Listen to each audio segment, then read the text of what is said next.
और एक नाव का सहारा लेने के लिए कहा है विक्रांत को मन्नत ने। तो मन्नत हर खुशी पाने के सीरियल के आज रात के एपिसोड में आप सबको देखने को मिलेगा कि इतना ज़्यादा डांट मिलने के बाद मल्लिका जो है वो नई प्लानिंग करती है। उसको ऐसा लगता है सबकी नज़रों में अपनी इमेज को अच्छा करना पड़ेगा, तो वो फिर से एक ड्रामा करती है मरने का। जी हाँ, पास में वो एक बोतल रखती है और ये जाहिर करती है कि मैंने सारी की सारी ये जो दवाइयाँ हैं ये मैंने खा ली है और मेरी बहुत बुरी कंडीशन है। वो नीचे गिर पड़ती है, तभी ऐश्वर्या वहाँ पर आ जाती है। उसे देखकर घबरा जाती है, मल्ला मल्ला करके बहुत ज़ोर से शोर मचाती है, क्या हुआ बेटा, क्या हुआ बेटा, दवाई खा ली, स्लीपिंग पिल्स खा ली, इस तरीके से वो बोलती है। और सारा परिवार जो है वहाँ इकट्ठा हो जाता है। और उसके बाद विक्रांत और मन्नत जो बैठकर बात कर रहे थे सीढ़ियों में, वो भी भागकर वहाँ पर आते हैं। और ऐश्वर्या राय सिंह सारा ब्लेम जो है वो मन्नत पर और विक्रांत पर डालती है कि तुम दोनों की वजह से मेरी बेटी ने मरने की कोशिश की है, कोई तो डॉक्टर को बुलाओ, कोई तो बुलाओ, इस तरीके से करती है। और जो गगन है वो भी भाग कर आता है, मल्ला मल्ला बेटा क्या हुआ, बेटा क्या हुआ, इस तरीके से वो करता है। और जब मल्लिका के जो दादाजी हैं और वो ये सब देखते हैं तो उनको एकदम अचानक से सदमा सा लगता है, उनका बैलेंस बिगड़ने लगता है। तो मल्लिका की दादी उनको सहारा देती है कि बैठिए जी बैठिए, क्या हो गया आपको।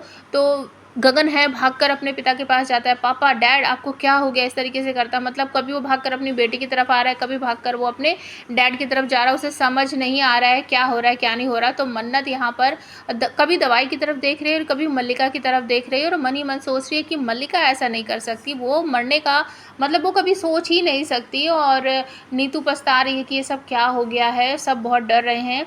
और ऐश्वर्या राय सिंह काफ़ी शोर मचा रही है कि मेरी मल्ला ने ये सब जो किया है ना तुम्हारे विक्रांत की वजह से किया है। वो विक्रांत से इतना ज़्यादा प्यार करती है कि अब उसे ऐसा लग रहा था कि विक्रांत उसे माफ़ नहीं करेगा, तो उसे मरने का सोचा है। और जो मन्नत है उसे ऐसा लगता है कि ये ड्रामा कर रही है, तो वो कहती है कि अच्छा जब तक डॉक्टर आता है इसको लेकर हम इसके कमरे में तो चलते हैं, इसको उठाओ यहाँ से। लेकिन ऐश्वर्या राय सिंह उसे डांट देती है कि तू मेरी बेटी को हाथ नहीं लगाएगी, दूर रहे। तो विक्रांत मल्लिका को उठाकर उसके कमरे में ले जाता है और ऐश्वर्या राय सिंह जो फ़ोन कर देती है अपने खुद के पर्सनल डॉक्टर को बुलाती है। एक लेडी डॉक्टर आती है और जैसे ही कमरे में लेकर जाते हैं तो डॉक्टर आते कहती है कि अच्छा आप सब बाहर जाइए, मैं चेक करके देखती हूँ और मुझे कुछ टेस्ट वगैरह करने पड़ेंगे, उसके बाद मैं बताती हूँ। और ये क्या हो गया है, मतलब इसने इतनी सारी दवाइयाँ क्यों खा ली, आप लोगों ने क्या किया, इसके ससुराल वालों ने क्या किया इसके साथ कि ये मरने का सोच रही है। तो ऐश्वर्या राय तुरंत बोलती नहीं नहीं, इसके ससुराल वाले तो बहुत अच्छे हैं, बहुत ध्यान रखते हैं, ये देखिए सब यहीं खड़े हैं। तो डॉक्टर कहती है वो तो मुझे दिख ही रहा है, अगर ये मरने की कोशिश कर रही है तो ससुराल वाले बहुत ज़्यादा प्यार करते होंगे, है ना ऐश्वर्या राय, इस तरीके से वो बोलती है। तो सारा परिवार जो है वो बाहर निकल जाता है और उसके बाद ऐश्वर्या राय सिंह बहुत ज़ोर ज़ोर से हंसने लगती है और मल्लिका तुरंत उठ के बैठ जाती, कहती है मॉम कैसा लगी मेरी एक्टिंग। और जो डॉक्टर है वो उन दोनों के साथ मिली हुई है और कहती है कि आपको पता है ना डॉक्टर क्या करना है। तो वो कहती है हाँ मुझे पता है। और ऐश्वर्या जो है वो कहती है कि तुम्हें बेहोश होने का ड्रामा करना है और उसके बाद मैं सबको यहाँ पर बुलाकर तुम्हारी कंडीशन दिखाऊंगी और विक्रांत को हम ये सब दिखाकर उसको फिर से अपने कंट्रोल में कर लेंगे। तो मल्लिका जो है वो फिर से बेहोश हो जाती है। इसी बीच फ़ोन आता है ऐश्वर्या राय सिंह को उसके पहले पति का और वो उसका असिस्टेंट कहता है कि मैम आज हमें मीटिंग वगैरह करनी है, सर आपसे मिलना चाहते हैं। तो ऐश्वर्या राय सिंह फ़ोन तो रिसीव कर लेती है लेकिन वो आज मिलने के लिए मना कर देती है कि नहीं आज मेरे घर में कुछ पर्सनल काम है, इमरजेंसी है, मैं नहीं आ सकती। तभी डॉक्टर पीछे से आवाज़ लगाती है कि मैम आपकी बेटी की ज़िंदगी खतरे में और आप फ़ोन पर लगी हुई हैं। तो तुरंत ही वो फ़ोन पर मना कर देती है और दूसरी तरफ से कहते हैं कि अच्छा ठीक है हम फिर कभी बात कर लेंगे आपसे। और तुरंत ही डॉक्टर को वो समझाकर बाहर भेज देती है कि आपको बाहर जाकर बोलना है कि उसकी सीरियस कंडीशन है। तो डॉक्टर बाहर निकलती हैं और कहती हैं कि बहुत ज़्यादा इनकी सीरियस कंडीशन है, तो अभी कोई भी इनसे किसी भी बारे में कोई ख़ास बात नहीं करेगा, मतलब कि इस मल्लिका को टेंशन नहीं देगा, नहीं तो पेशेंट की ज़िंदगी जो है वो खतरे में पड़ सकती है। और उसके बाद ऐश्वर्या राय सिंह नीतू को एक कमरे में लेकर आती है और वहाँ जाकर उसको धमकाती है, कहती है कि अगर मेरी बेटी को कुछ भी हुआ ना नीतू तो मैं तुम्हें छोड़ूंगी नहीं। और तुम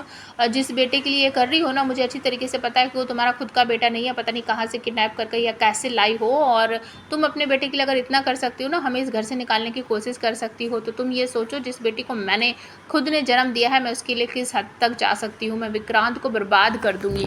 तो नीतू यहाँ पर बदल जाती है, वो तुरंत ही कहती नहीं नहीं ऐसा कुछ नहीं होगा, मल्लिका आज भी हमारी बहू है। और बाहर जाकर वो अपने बेटे विक्रांत को कहती है कि पुत्र चल मल्लिका के पास चल, आखिर कुछ भी हो वो तेरी पत्नी है।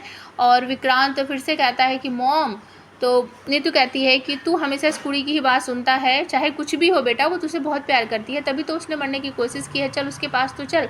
तो कमरे में जाते हैं, विक्रांत को ज़बरदस्ती करके पलंग पर बैठाया जाता है और उसे कहा जाता है कि तू मल्लिका से थोड़ी बातचीत कर, तू आवाज़ लगाएगा तो वो उठ जाएगी। ऐश्वर्या राय कहती है कि मल्ला देख बेटा, विक्रांत आया है, वो तुझसे कितना प्यार करता है, तभी तो आया है। और ड्रामा करती हुई जो मल्लिका है वो कहती है कि विक्रांत प्लीज़ मुझे माफ़ कर दे, आई लव यू, मैं तुमसे बहुत प्यार करती हूँ, मुझसे गलती हो गई, मुझे माफ़ कर दो। और ये सब देखने के बाद मन्नत को शक होता है कि मुझे तो कुछ गड़बड़ लग रहा है, ये मरने का ड्रामा कर रही है। और उसके बाद वो वहाँ से आ जाती है और वो जो स्लीपिंग पिल्स पड़ी होती है उनको उठाकर चेक करने की कोशिश करती है, तो सर्वेंट ले जाकर उसे डस्टबिन में फेंक देता है। और तभी वहाँ पर मन्नत उसका पीछा करते हुए जाती है कि मैं इसको डस्टबिन से निकाल लूँगी। तो गगन आ जाता है, वो माफ़ी मांगता है कि मन्नत बेटा मुझे माफ़ कर दो, इतना कुछ हो गया तुम्हारे साथ, प्लीज़ मुझे माफ़ कर दो।